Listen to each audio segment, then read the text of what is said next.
Bienvenidos a esta masterclass del PIM, impartida por el director legal, Alberto Delgado, quien va a dar la plática de requisitos que exige el Código Civil para que sea válido un contrato de arrendamiento. Los invitamos a que se unan todas las semanas y que están al pendiente. Vamos a otorgarles un calendario de Google, y el calendario de Google les va a dar notificaciones sobre las pláticas, y ya ustedes decidirán cuáles quieren escuchar y cuáles no. Para los que no me conocen, mi nombre es Jorge Salcido Toledo, soy el presidente de la asociación, y bueno, esta es la familia de la Unión de Profesionales Inmobiliarios de México. Los dejo en las mejores manos, el experto jurídico Alberto Delgado. Gracias, Albert, te mando un fuerte abrazo. Jorge, muchas gracias, buenas tardes, no sé si me escuchan bien. Sí, te escuchamos bien. Sí, perfectamente bien. Qué bueno, muy buenas tardes a todos, disculpen el retraso, había unas cuestiones técnicas, pero ya estamos aquí. Vamos a tocar un tema muy interesante que es los requisitos que exige el Código Civil para que sea válido un contrato de arrendamiento en la Ciudad de México. Cada entidad federativa tiene su propio Código Civil y deben de revisar, dependiendo dónde estén, qué es lo que indica el Código Civil al respecto en cada estado de la República Mexicana. Nosotros nada más vamos a tocar el tema de la Ciudad de México. Haciendo un preámbulo, lo primero que todo contrato necesita para que exista, o sea, los requisitos de existencia, es que exista un consentimiento que puede ser expreso o tácito y un objeto que pueda ser materia del contrato. Específicamente en la Ciudad de México, sí se exigen determinados requisitos en un contrato de arrendamiento, que por ejemplo no lo exige el Código de Civil de Querétaro. Y antes de entrar en materia, quiero decirles que tanto se puede arrendar un inmueble como propiedad privada, como un inmueble que está en un ejido. En el artículo 79 de la Ley Agraria se establece que el ejidatario puede dar en arrendamiento o puede hacer cualquier otro acto jurídico no prohibido por la ley de sus tierras parceladas. Hay muchos ejidos que ya son centros recreativos, por ejemplo en Morelos hay que rentan cabañas y son ejidos, se pueden rentar sin ningún problema en que sean ejidos porque sí lo permite la ley agraria. Bueno, ahora pasando al tema de un inmueble que sea propiedad privada en la Ciudad de México, específicamente en el artículo 2448F del Código Civil para la Ciudad de México, vienen todos los requisitos que debe tener el contrato de arrendamiento. Y nos vamos a ir fracción por fracción, son 10 fracciones. E igual si tienen alguna duda terminando de dar la explicación, inmediatamente me dicen, tengo una pregunta, y resolvemos la pregunta. El primer requisito que exige el Código Civil es muy sencillo, nombres del arrendador y arrendatario.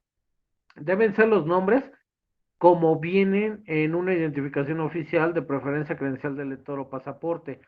Por si llega a haber una controversia legal, cuando vayan a notificar, me ha pasado que va a todo el juzgado y no quieren recibir la notificación porque no es exactamente el nombre que viene en el contrato de arrendamiento con el nombre de una identificación oficial. En vez de María Inés, le ponen M. Inés. Si así viene la credencial del lector, póngalo igual como viene en la credencial del lector para no meterse en ninguna de estas controversias. Y si alguien va a firmar en representación de otra persona, le ponen fulanito de tal, en representación de fulanita de tal o fulanito de tal, mediante un poder notarial número tal, hecho en tal fecha, ante tal notario público, pone el instrumento notarial, firma como arrendador o arrendatario, dependiendo del caso, pero siempre deben poner el nombre, que es la capacidad legal de las partes en ese momento, la personalidad con la que se ostentan. Se ostentan por derecho propio cuando son las mismas personas que van a firmar, las que aparecen en el contrato de arrendamiento, o es por medio de un mandato o una representación por medio de un poder que van a firmar en representación de otra persona. Entonces, bueno, Aquí queda bastante claro, nombres del arrendador, arrendatario, como viene en la identificación oficial. Fracción segunda, ubicación del inmueble. El inmueble debe estar específicamente establecido igual, por si hay una demanda, ¿qué inmueble se trata? Calle, interior, departamento, qué zona. No nada más poner Lorenzo Buturini 310, piso 1, pero pues, ¿qué tal si adentro hay varios edificios, ¿no? Y todos los edificios tienen un piso 1? ¿Cuál de todos los edificios es? También en una controversia legal es muy importante poner exactamente la dirección del inmueble como viene de preferencia en la escritura o como venga en la boleta predial. Es de suma importancia ver la ubicación del inmueble. 3. Descripción detallada del inmueble objeto del contrato y de las instalaciones y accesorios con que cuenta para uso y goce del mismo, así como el estado que guardan. También muy importante, por ejemplo, en las pólizas jurídicas de UPIN, anexamos un inventario al final para que ahí se ponga, yo sé que el inmobiliario nos los mande con antelación y se plasma ahí como un anexo al contrato de arrendamiento, o nosotros en ese momento, porque muchas veces no conocemos el inmueble más que el dueño, el inquilino, la inmobiliaria, y como póliza jurídica no lo conocemos, por eso llevamos el inventario en blanco y ahí lo empezamos a llenar. ¿Con qué accesorios y amenidades cuenta? Si tiene horno microondas, estufa, que estén los parrillas completas, los quemadores, la campana, que esté en la chapa, los focos, en el baño, el espejo, que no, que si está roto, pues hay que poner está roto, si no está roto, que esté en buen estado, y sacar fotografía. El inventario fotográfico es muy importante porque de esa manera, al término del arrendamiento, podemos demostrar en qué condiciones inició el arrendamiento, en qué condiciones se le otorgó el uso y goce temporal del inmueble con los accesorios al inquilino. Y de esa manera no hay duda de que si falta algo, pues desde un principio está la foto, si estaba o no estaba ese accesorio, para evitar muchos problemas. Yo le recomiendo que los contratos de arrendamiento siempre, siempre en los contratos de arrendamiento pongan un inventario y sáquenle fotografías a ese inventario para que de esa manera en un futuro se pueda comprobar exactamente con qué se entregó el inmueble, con qué accesorio, y se van a evitar muchos problemas y el cliente va a estar muy a gusto porque tenemos la diligencia para hacer ese inventario y no va a haber ningún problema. Fracción cuarta, el monto y lugar del pago de la renta. Si no se estipula, en el Código Civil se señala que el lugar de pago será en el domicilio del inmueble arrendado, o sea que el propietario tendrá que ir a cobrar. Pongan una cuenta bancaria, titular, nombre, clave, número de cuenta, qué día se va a depositar. Por lo general, si un contrato inicia el 15, por poner ejemplo 15 de diciembre, los días de pago por lo general es un son 5 días, entre el 15 y el 20, se pagará la renta y especifiquen si va a ser mediante depósito a la cuenta bancaria o va a ser pago en efectivo. Si es pago en efectivo, el inquilino va a ir a dejárselo al dueño, el dueño va a ir a cobrar a domicilio, en qué horario, o se puede poner ahí en el contrato a convenir el día y hora en que se va a entregar el dinero. Se deben de firmar 12 pagarés de preferencia, las que hacen veces de recibo de renta, y cada vez que paga el inquilino, pues se le entrega el pagar respectivo. Allí en el contrato se puede estipular si se lo va a dar en mano, se lo va a mandar por mensajería al cliente para que de esa manera, pues ya se tenga la certeza de que se hizo el pago cuando es en efectivo, porque cuando es depósito, pues ahí queda el comprobante de depósito como prueba, pero en efectivo, pues pagan y tienen que recibir el pagaré. Hasta aquí no sé si tengan alguna duda o comentario.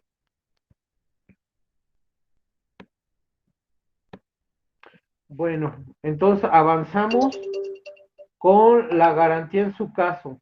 La garantía es el fiador con bien inmueble libre de gravamen, que es lo ideal, porque cualquier problema nos vamos sobre el inmueble.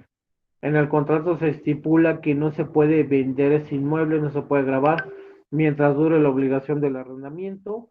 Si no hay bien inmueble libre de gravamen, un obligado solidario es más que suficiente, que también el obligado solidario tiene que firmar los 12 pagarés como el aval, o ya en casos extraordinarios, la factura y el resguardo de un bien inmueble como puede ser un automóvil.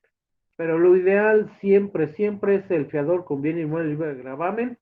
Hay que investigar en el registro público de la propiedad si no tiene un gravamen ese inmueble, si no, no nos va a servir, o si tiene un aviso preventivo, una limitación de dominio. Por ejemplo, un aviso preventivo puede ser de que sirva como garantía para una pensión alimenticia a menores, y el código señala que son acreedores de primera clase los menores.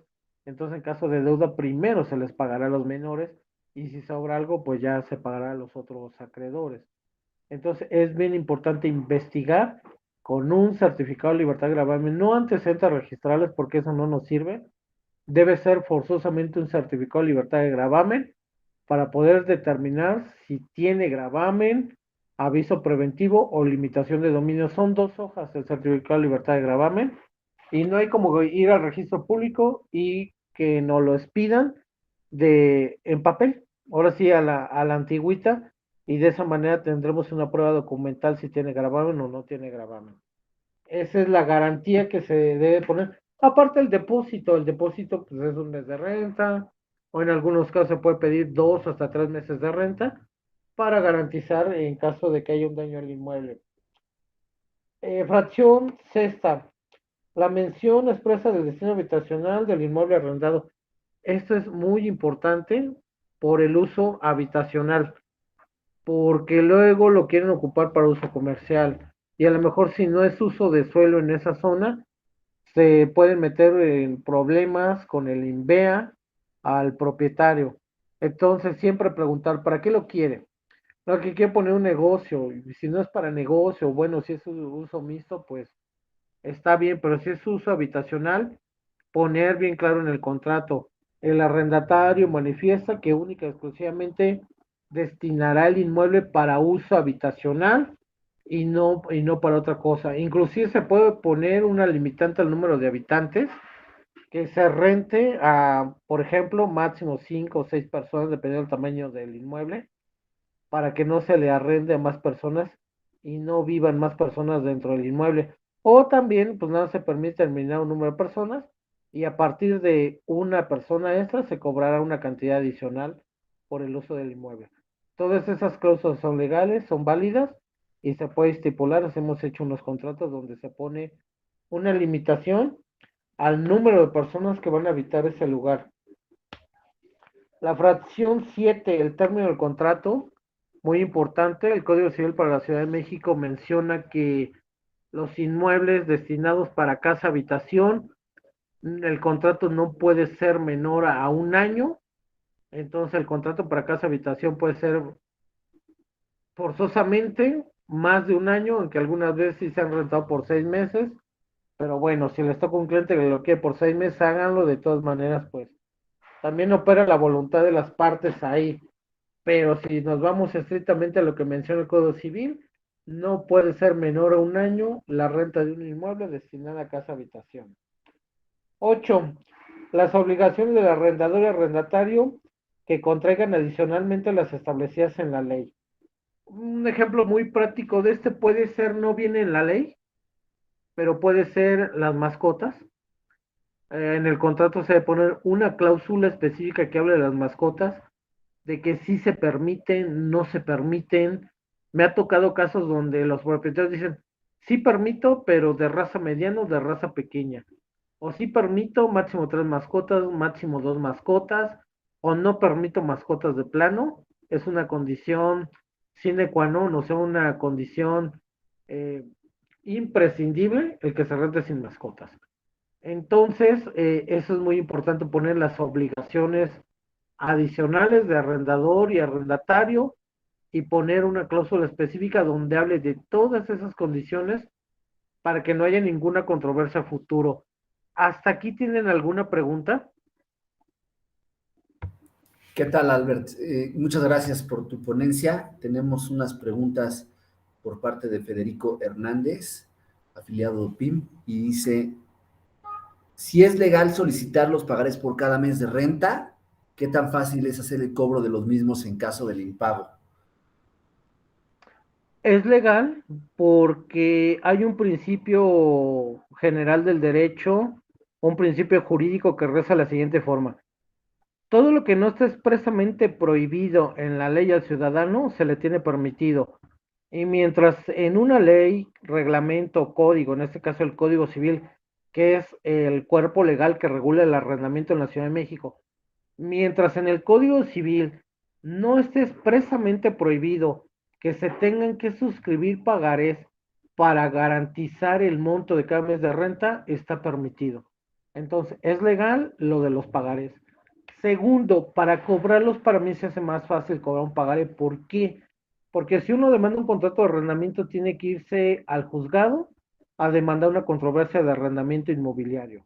Y en cambio, si es un pagaré, es un juicio ejecutivo mercantil, y al meter la demanda, yo solicito como medida provisional que precautoriamente se le embarguen al momento de la notificación bienes muebles al inquilino que garantizan hasta por 3 veces el monto de lo deudado. Es una ventaja el pagaré, porque ya como es un título de crédito autónomo, nada más teniendo el pagaré, se demanda sin señalar la causa de que es derivado de un arrendamiento o lo que sea, y en el momento de la notificación es el embargo. Entonces, para mí es más práctico que firmen pagarés, porque para la cobranza, para nosotros en el despacho jurídico es mucho más rápido, es mucho más ágil tener un pagaré a tener un contrato de arrendamiento. El contrato de arrendamiento también nos va a servir, pero es mucho más tardado.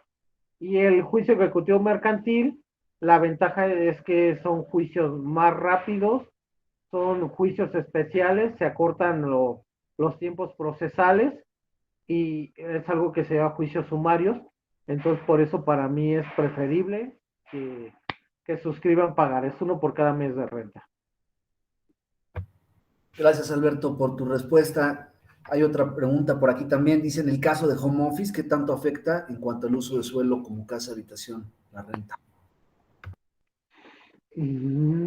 Esto de home office se ha venido dando muy recientemente por cuestión de la pandemia. Entonces ya casi no hay una frontera entre casa habitación y home office, porque todos los que utilizamos casa habitación hacemos home office, o casi todo, al menos que alguien tenga que ir a un trabajo que sí se requiera de manera presencial, pero se rentó como casa habitación, pero no hay ningún impedimento legal para que pueda funcionar como home office. La cuestión es que ya fuera una oficina en forma y que viniera gente a laborar, que viviera en otro lugar y que tuviera que entrar y un horario de salida, ahí sí ya se cambiaría el destino, el uso de suelo. Pero mientras se haya rentado desde un inicio para casa habitación y por cuestión de la pandemia se tenga que trabajar ahí en la casa habitación, pues bueno, es una caso fortuito de fuerza mayor, entonces no tiene por qué tener ningún problema quien haya rentado para casa habitación y haga home office. Perfecto. Y de manera para que sea más fácil para los asesores inmobiliarios que pudieran llegar a tener el régimen de condominio y que a través del contrato de arrendamiento hicieran que se pudieran cumplir las reglas del mismo y no tener problemas con sus inquilinos, con la administración del desarrollo en donde estén sus propiedades. ¿De qué manera recomiendas tú que se metan las reglas dentro del contrato? Por ejemplo, lo de las fiestas, los horarios, los usos del proindiviso, los indivisos, las áreas comunes, etcétera. Hay dos formas de regular esto. Una, como bien lo acabas de mencionar, es un reglamento interno de condóminos, pero no todos los condominios, todas las unidades habitacionales tienen ese reglamento. Por desidia por lo que tú quieras, no lo tienen. Hay unos que sí. Cuando es este caso, en el contrato de arrendamiento, yo pongo en las cláusulas que el arrendador tiene la obligación de entregar una copia de ese reglamento interior de condóminos al arrendatario. y se obliga al arrendatario a su vez a respetar todo lo que venga en ese reglamento interior de condóminos, incluyendo las cuotas de mantenimiento. Aunque también lo de cuota de mantenimiento yo lo pongo junto con la renta. Ahí viene tanto de renta, incluido el mantenimiento, o tanto de renta más el mantenimiento. Así se regula cuando hay reglamento interno de condóminos. ¿Qué pasa cuando no hay un reglamento interior de condóminos? Yo pongo una cláusula donde dice que el arrendatario se obliga a respetar los acuerdos que emita la asamblea de vecinos. Entonces, aunque no haya un reglamento interno, sí va a haber una reunión de vecinos, van a llegar a un acuerdo y el arrendatario está obligado a respetar esos acuerdos porque se está comprometiendo al firmar el contrato de arrendamiento, al poner esa cláusula. Entonces, son las dos maneras de regular. Si hay reglamento, que respete el reglamento, y si no hay, que respete el acuerdo de los vecinos. O si quieres tú ser más específico, puedes poner una cláusula de actividades de lo que está permitido, no está permitido. Me ha tocado casos que me dicen fiestas hasta la 1 de la mañana, 2 de la mañana, medianoche, eh, o no fiestas de plano, o el volumen de la música moderado, o me ha tocado casos donde dicen no se reciben visitas cuando son personas solas, no se reciben visitas, otras sí reciben visitas, pero pagando una cantidad adicional. Entonces, todas estas cuestiones, si no están en el reglamento interior de condóminos, y sí se deben de poner en el contrato de arrendamiento.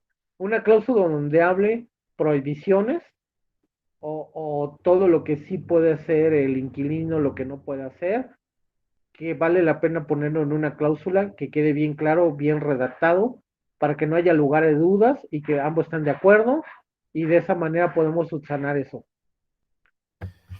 Perfecto, queda muy claro, te agradezco, Alberto. Sí, yo creo que tanto el propietario como el inquilino deben de poner las reglas del juego en papel y si quieren que se respeten pues estos lineamientos, sí deberían de ponerlo muy expreso y tácito ahí en el contrato, es decir, que esté redactado en el mismo.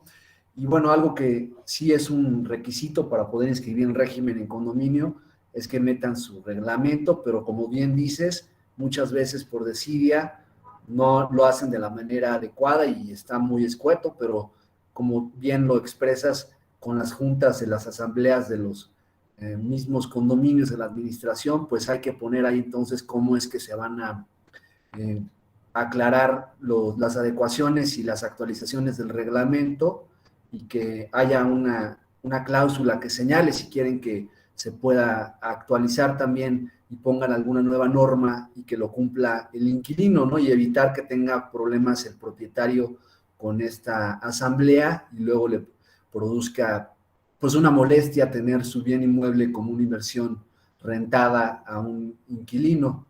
Tenemos aquí a Catalina Galvez de Tu Inmueble y dice, ¿es legal que un propietario indique en su contrato que durante la vigencia del contrato de arrendamiento ella pueda tener la opción de vender y avisarle el derecho de tanto?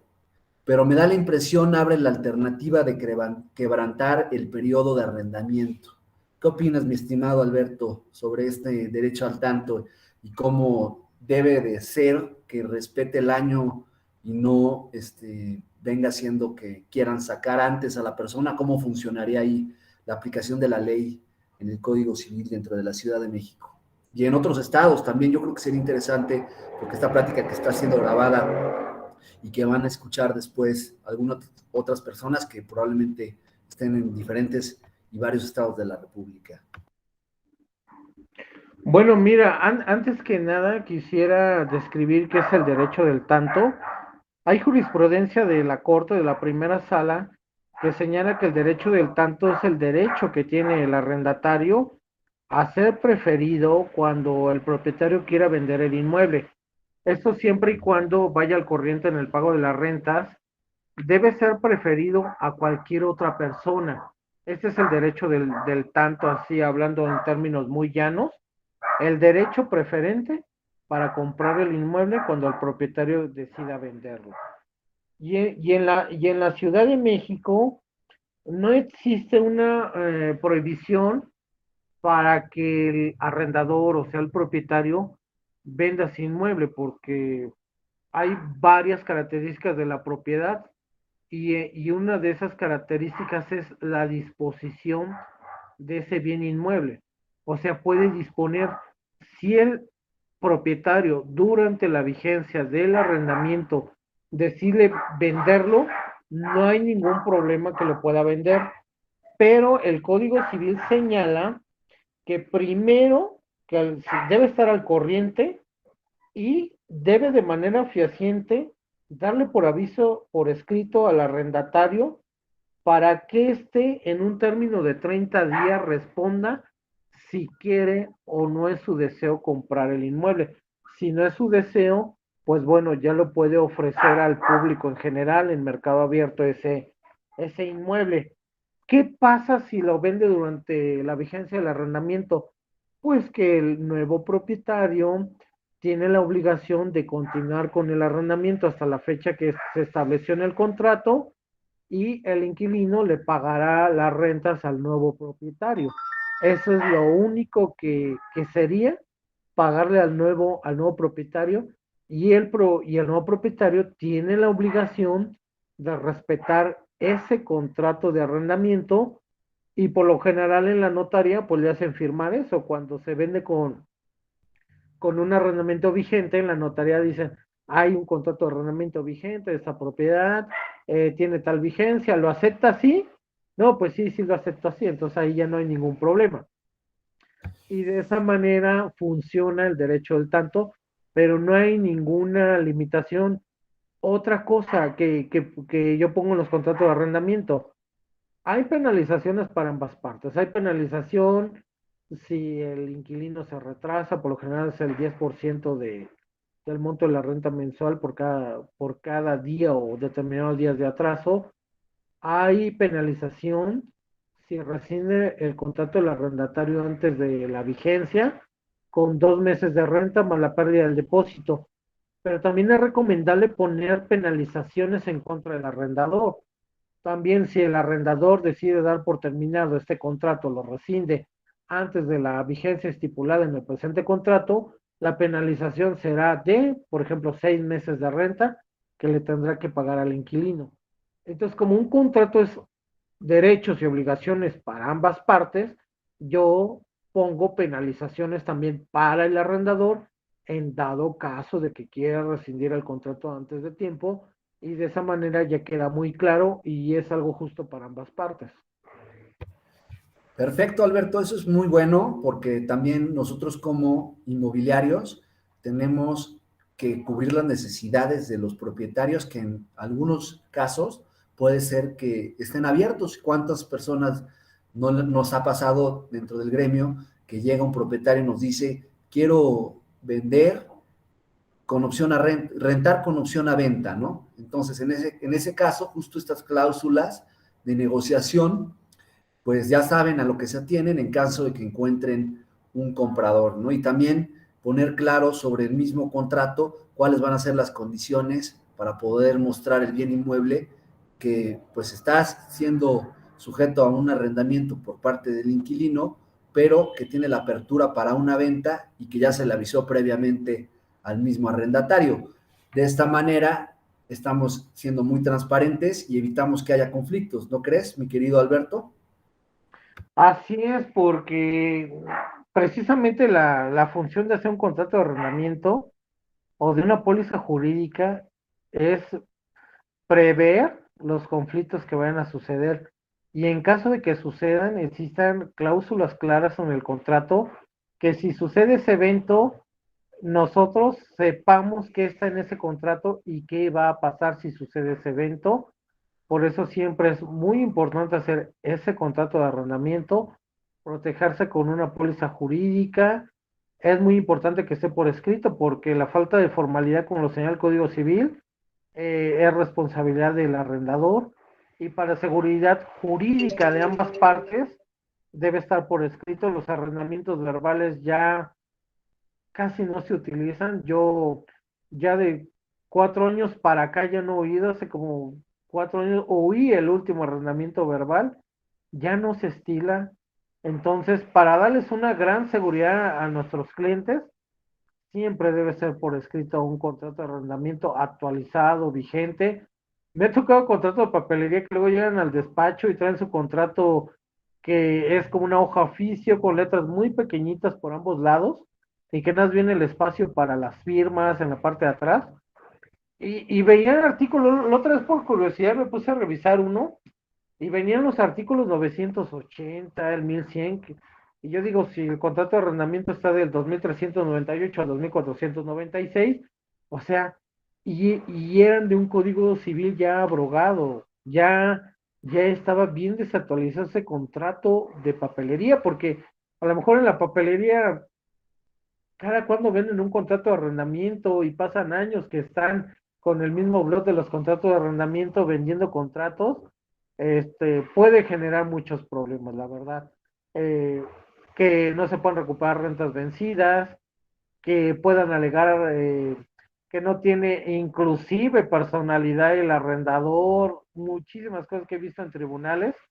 Entonces, hagan un contrato de arrendamiento actualizado, vigente, para que de esa manera se le dé mucha confianza al propietario, porque después de la vida y la salud, lo más importante que tenemos los seres humanos es el patrimonio. Y dentro del patrimonio, los bienes inmuebles ocupan un gran lugar dentro de ese patrimonio de cada ser humano.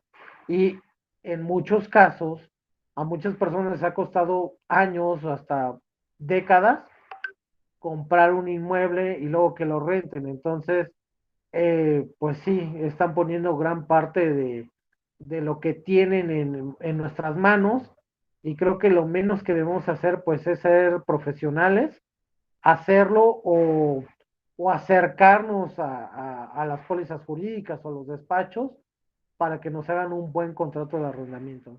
Entonces la recomendación que les puedo dar, porque de eso vivimos, de las comisiones que ganamos con los clientes por rentar su inmueble, que la comisión, pues como bien lo saben, es un mes de renta. Entonces, pues si de eso vivimos, pues hay que ser profesionales, hay que dar buen servicio para que nos sigan recomendando con más clientes y tengamos nuestra gran cartera de clientes. Entonces, pues es lo que puedo decir en cuanto a esto. Excelente tener el apoyo de profesionales dentro del ramo jurídico como contigo, mi querido Alberto, y que todos ustedes sepan que existe un chat especializado que es un beneficio de la asociación. Se pueden acercar con Narelí Gutiérrez, que es la administrativa por parte de la Unión de Profesionales Inmobiliarios de México, y que puedan adherirse a este chat en donde puedan exponer cualquier pregunta. Esta conversación, masterclass de los, voy a leer el título completo. Se llamó Requisitos que exige el Código Civil para que sea válido un contrato de arrendamiento. Se tocaron varios temas para los que se conectaron tarde. No sé si exista alguna otra duda. Pueden también acceder a la liga de la masterclass que queda grabada. Y no se pierdan las demás pláticas de capacitaciones.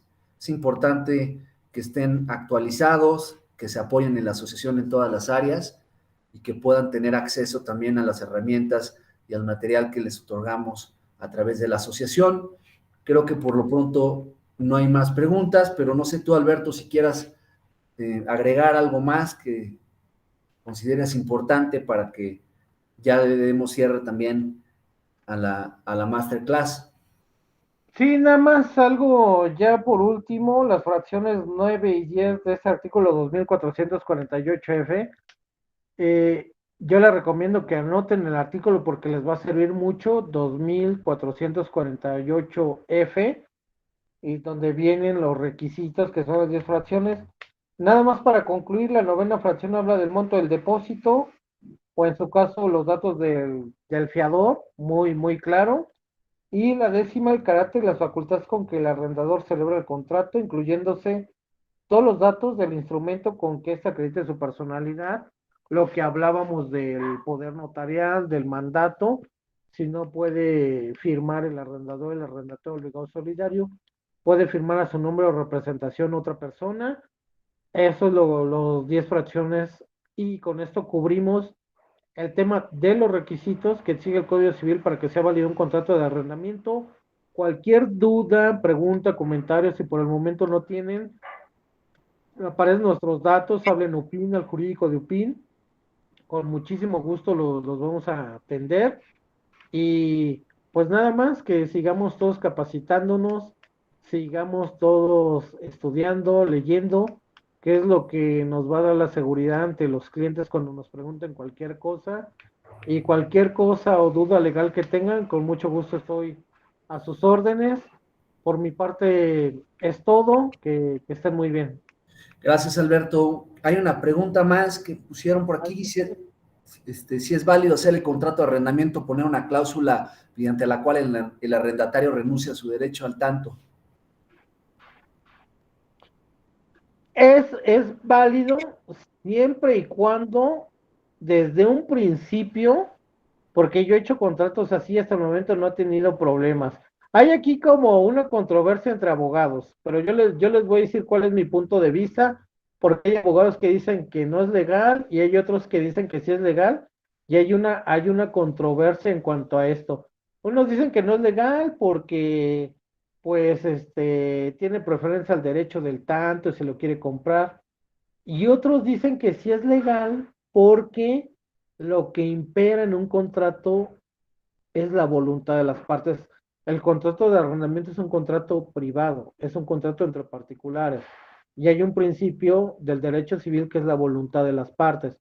Y si la voluntad de las partes desde un principio se establece que se renuncia al derecho del tanto o que de plano no le interesa al inquilino comprarlo por X o Y, se puede poner esa cláusula, pero hay otras opiniones que dicen no. Dice todo lo que esté expreso en el código si se tendrá por no puesto, lo que va en contra del arrendatario. Yo he hecho contratos así y hasta el momento no he tenido ningún problema porque pongo el principio de pacta sunt servanda, que significa que los pactos son para cumplirse y si desde un principio ambos estuvieron de acuerdo en el contrato, ambos lo firmaron, que tienen que firmar todas las hojas del lado derecho, al margen, al calce, para que de donde venga esa cláusula también esté firmada esa hoja. Entonces, ahí no ha habido ningún problema porque desde un principio él renunció al derecho del tanto. Y bueno, si en dado caso hubiera controversia, si el propietario quiere venderlo, pues que se lo venda al inquilino. De todas maneras, en la ley no viene que se le tiene que hacer un descuento, que tiene que darse un precio preferente, nada. Si el propietario lo quiere vender el inmueble, ejemplo, en 10 millones, el inquilino va a tener que pagar esos 10 millones. Entonces, de todas maneras, el propietario no pierde, se lo venda a una u otra persona, él va a cobrar lo que está pidiendo por el inmueble. Entonces, hay discrepancias, la respuesta correcta hay discrepancia. En mi opinión personal, no es ilegal porque opera el principio de voluntad de las partes y si así le acuerdan, pues así el contrato se debe respetar. Muchas gracias, Alberto. Preguntan si se puede firmar solo la rúbrica o se firma en todas las hojas un contrato. Bueno, la rúbrica es como no es la firma original que aparece en documentos oficiales, la firma autógrafa, se tiene que firmar, no viene en el Código Civil ni en ninguna ley que se tiene que firmar el lado derecho. Yo me han firmado el lado izquierdo, me han firmado el lado derecho, si nunca he tenido ningún problema. Se acostumbra que es del lado derecho, pero es una costumbre. Pero en ninguna parte de la ley viene que forzosamente tiene que ser el lado derecho, puede ser el lado izquierdo. Ahora también color de la tinta, yo cuando presento demandas, ahí en la oficialía de partes común, quien recibe las demandas pasa la huella dactilar ahí sobre la firma para ver si se es copia o si se siente el corrugado de la firma. Y yo he metido demandas me han firmado los clientes con tinta negra y no he tenido ningún problema. Y igual los contratos de arrendamiento, cuando he tenido que demandar y presentar el contrato de arrendamiento original, se firmó con negro y no he tenido ningún problema, pero la costumbre dice que siempre es con azul, así es de que no se preocupen si es del lado derecho, desde el lado izquierdo, si es con azul o con negra. La ley no dice que debe ser con tinta azul en ninguna parte.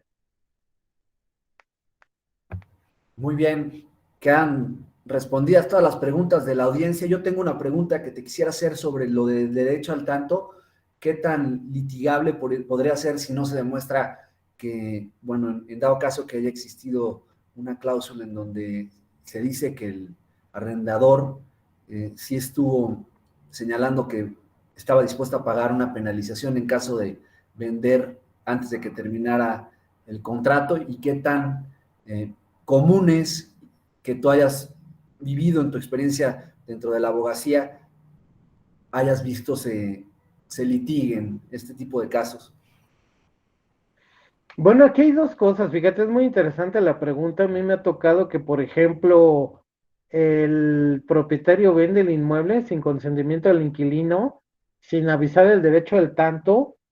Y bueno, hay inquilinos que no quieren tener problemas y ya dicen, quiero que termine el contrato de arrendamiento y ya. Pero hay otros que demandan algo que es la nulidad de la compraventa, que se llama acción de retrato jurídicamente. Entonces, demandan la acción de retrato y por medio de una sentencia judicial se cancela esa compraventa y se manda un oficio de registro público de la propiedad para que se cancele el registro a favor de tal persona, a favor de quien compró. Sí he visto ya, me ha tocado en la vida práctica un caso así de acción de retrato por no avisar del derecho del tanto al inquilino. Ahora en el contrato, pues también se puede poner que no puede vender el inmueble. Es muy raro que el propietario acepte esto, pero se puede poner en el contrato que acepta no vender el inmueble hasta el término del arrendamiento. También me ha tocado poner unas cláusulas así, pero por lo general el propietario no lo acepta porque dice, si necesito liquidez en un momento de una emergencia y no lo puedo vender, pues también es muy restrictivo para el propietario. Entonces, de esa manera, pues sí puede igual poner una penalización, ¿no? Si se decide venderlo antes de tiempo, pues se puede poner una penalización, pero ahí estaremos en contra de lo que señala el Código Civil, que una de las características de la propiedad es la disposición de ese bien. Entonces también no podemos limitar el derecho a vender. Sí, es una controversia bastante grande, pero sí me ha tocado de los dos casos. Pudiera ponerse la cláusula nada más de que por voluntad de las partes, el propietario se obliga a uno a respetar el derecho al tanto o de plano no vender el inmueble durante el término del arrendamiento y ya queda por escrito esa voluntad de las partes. Como dices, ¿verdad? Eso ya sería también un pacto en donde ambas partes de común acuerdo están en un contrato privado poniendo sus requisitos y hasta dónde están dispuestos a llegar en la negociación, uno con la renta y el otro con el bien inmueble sujeto al arrendamiento. Así es, así es. Lo mejor de todo es que siempre las cláusulas queden bien, bien claras, que no haya lugar a dudas. Yo, por ejemplo, cuando hago los contratos, mando al arrendador y al arrendatario el contrato, me hacen sus observaciones, me dicen esto no, esto sí, y yo como les digo a los clientes, yo puedo poner lo que quieren siempre y cuando no esté en contra de la ley, podemos poner lo que sea. Entonces, es muy importante que el contrato lo revisen las partes para que el día de la firma del contrato, pues no lleguen de que hay que cambiar esto de última hora, hay que cambiar lo otro, sino que de antemano ya sepan lo que van a firmar y ya hayan dado el visto bueno de ese contrato de arrendamiento. Pues muy completa la plática, ya no tenemos más preguntas. Les agradezco mucho a todos, especialmente a ti, Alberto, por participar y estar activos con la formación profesional que es nuestra responsabilidad y la actualización, y qué mejor a través de las pláticas masterclasses que estamos ofreciendo. Próximamente les pedimos hagan partícipes del calendario a través de Areli, Google Calendar, con el mismo que si se inscriben dentro del mismo les llegan las notificaciones en automático todas las semanas de las diferentes direcciones con los expertos que estarán impartiendo estas masterclasses. Muchísimas gracias, Albert, y les agradezco mucho a todos los participantes de UPIM. Que tengan, por favor, Cuídense mucho y un excelente inicio de semana. Hasta luego, gracias por su atención, que estén bien, hasta luego. Gracias, Alberto. Gracias a todos. Que estén muy bien. Gracias, hasta luego.